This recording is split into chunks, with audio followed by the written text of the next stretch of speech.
The first developmental milestone I want to talk about is the first school that I went to. I grew up in a poor town. The school lacked teachers, especially educated teachers. It lacked staffing. It was fights all the time. It lacked resources. It's lacked educational supplies. My mother went to that school and she had a lot of bad experiences, so she didn't want us to go there. So she sent us to a school. It was majority Caucasians, but it was a better school. The staff acted like as if they really cared about the students. They wanted them to succeed. They pushed going to college. They pushed doing your best, things like that. I excelled in the school. So the theory that I was believe that would be is Erikson, industry versus inferiority. And because I had a sense of pride because I was doing so well, I had a sense of accomplishment. It influenced me to go to college. It influenced me to graduate. I ended up getting a master's and a bachelor's. I'm now in school for nursing. I had to retake a few of my science classes because they were more than 5 years old. And in the future, I one day would like to teach nursing students. My second developmental milestone is when I went away to college. That's when I actually realized I grew up from a poor family. My mother really didn't have money to send me when I was in school. I was the first generation, so nobody really understood what it was like to go away to school. My sister went briefly, but she ended up coming right back because she got pregnant. I was the first one that went and stayed longer than 30 days and graduated from school. I would want to help in the future other college graduates, especially first generation minority students, because I know what it's like to be in that situation.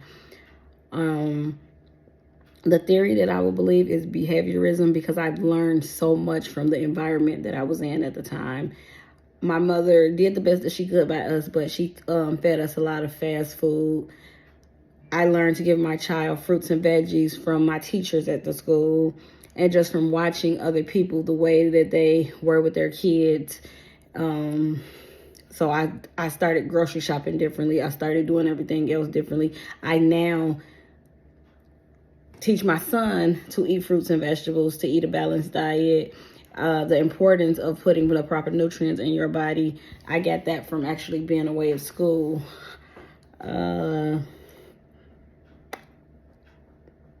The last stage, developmental stage, is becoming a parent.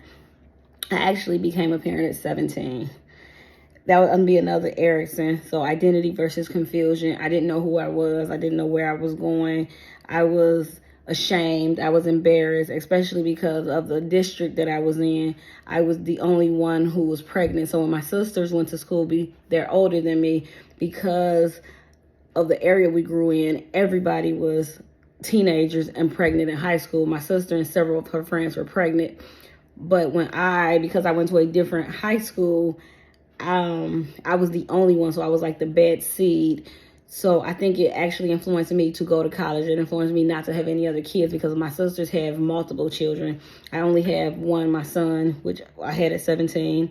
I will also in the future, if I could, I would help other mothers, young mothers, navigate college and get through college, because there's so many resources out there for young mothers to finish school so they can better themselves, so they can better their kids' life, and they can make a decent living. But a lot of people don't know how to access the resources. And I also try to put education, for what my mother put into me from my other experience and what I got from the first school that I went to. I also try to put that into my son. But those are the 3 developmental milestones that I will be discussing. Thank you.